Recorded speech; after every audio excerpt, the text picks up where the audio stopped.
потушили совместными усилиями. В Ленском районе вспыхнул лесной пожар.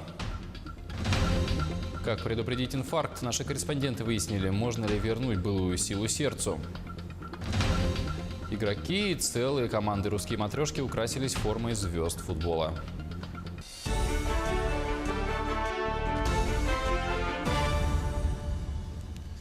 В эфире новости, в студии Павел Танин. Здравствуйте.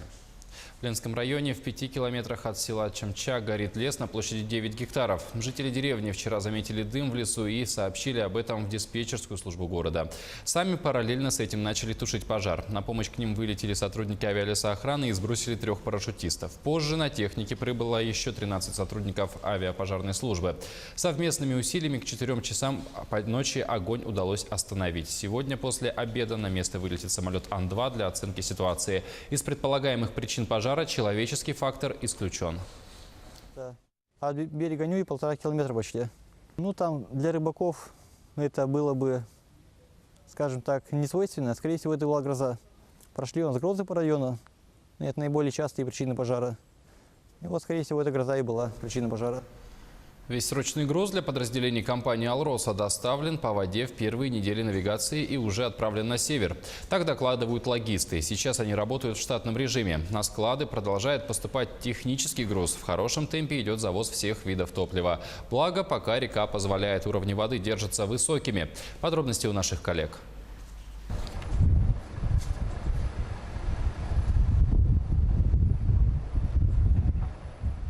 Негабаритный груз в Ленском речном порту встречают нечасто. В этом году в первый месяц навигации на берег выгружали карьерные самосвалы. Каждый кузов не меньше 10 тонн. Разместить его на прицепе тягача получается не с первого раза. Здесь нужна почти ювелирная точность.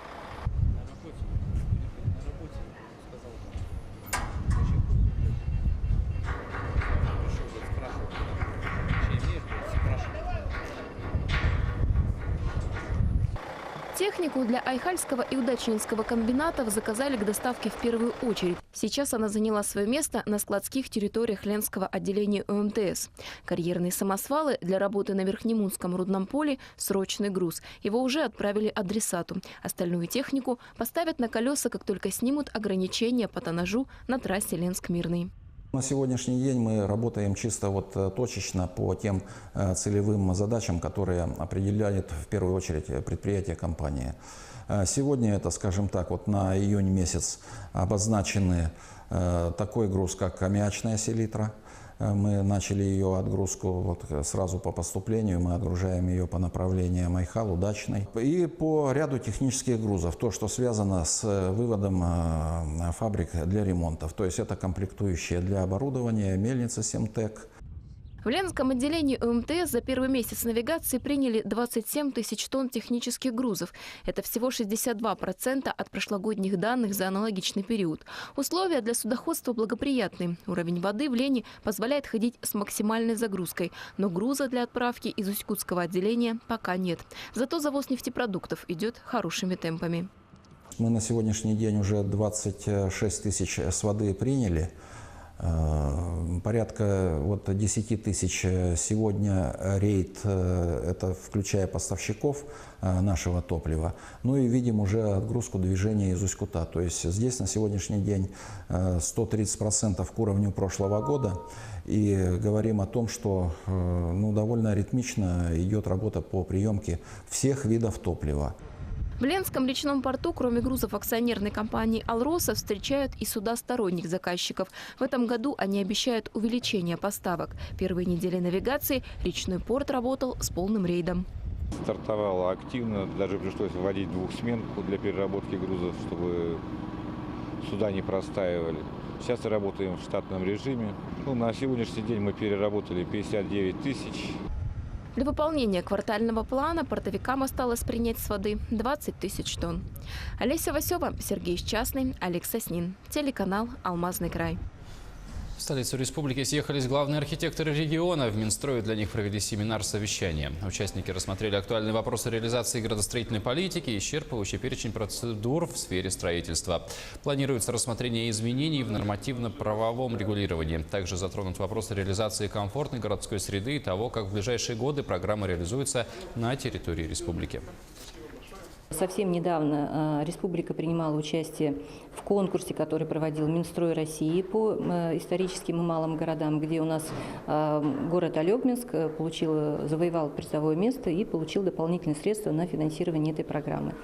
Завтра у нас приезжают уже представители Минстроя России, и совместно с нами, с нашими коллегами, с участниками нашей программы будем принимать участие в заседании, которое будет посвящено созданию региональных центров компетенций, то есть по городской среде. Это такие центры, которые будут способствовать развитию этой программы, потому что она будет у нас продолжаться на протяжении 5 лет.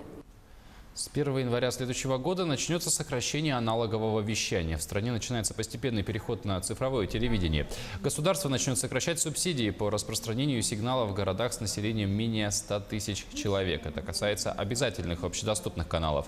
Все остальные каналы, такие как РЕН-ТВ, ТНТ, СТС, региональные каналы, вольны работать в аналоге сколько хотят, сообщил гендиректор российской телевизионной и радиовещательной сети Андрей Романченко. Этот вопрос сегодня обсудили на семинаре совещания для руководителей районных газет региона, которые в эти дни проходят в Республиканском медиацентре.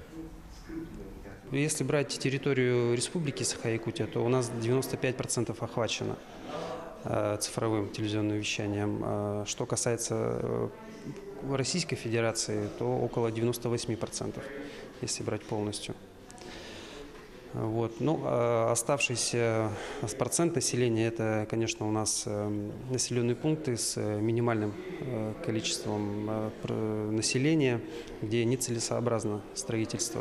Но так как Российская Федерация обязана обеспечить население вещанием телевизионным, здесь уже совместно с Минкомсвязи планируется спутниковое вещание бесплатное, 20 телевизионных каналов.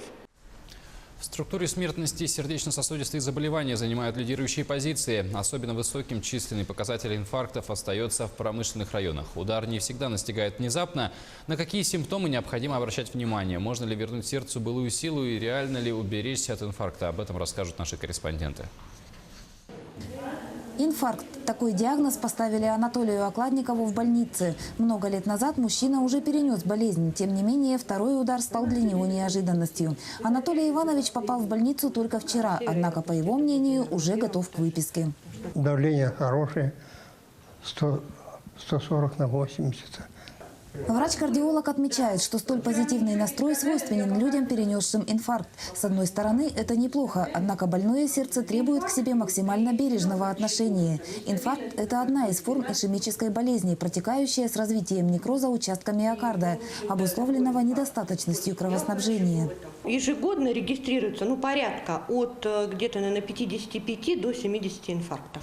Леонид Смоленцев – сосед Анатолия по палате. В больницу он поступил с нарушениями сердечного ритма. Для постановки диагноза Леониду необходимо пройти обследование. Удивительно так. В один день все так случилось раз и еще 20 дней тянул. Об инфаркте мужчина не знает почти ничего. Не было нужды интересоваться. Впрочем, как выяснилось в больнице, нужда была. Только на первичные симптомы Леонид не обращал внимания. Самое раннее, наверное, это у мужчин такого нормального трудоспособного возраста, при полном, в общем-то, благополучии появляется слабость, утомляемость, плохая переносимость физических нагрузок.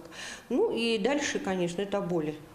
Как показывает жизнь, показатель сердечных заболеваний в промышленных районах достаточно высок, и Алданский район не исключение. В большинстве случаев инфаркты встречаются у людей после 40 лет. Нет, это 2/3 инфарктов – это мужчины. И более молодой возраст, у женщины более старшего возраста. Причин, приводящих к инфарктам, много. В их числе вредные привычки, лишний вес, малоподвижный образ жизни, стрессы. Минимизирует риск ишемической болезни здоровый образ жизни. Татьяна Вахнина, Сергей Шипачев, Алдан. Судебные приставы проводят горячую линию. На вопросы жителей республики ответят по телефону специалист-эксперт отдела организации исполнительного производства и розыска детей. Звонки принимаются с 2 до 4 часов дня сегодня по телефону, который вы видите на своих экранах. У меня к этому часу все новости. Оставайтесь с нами.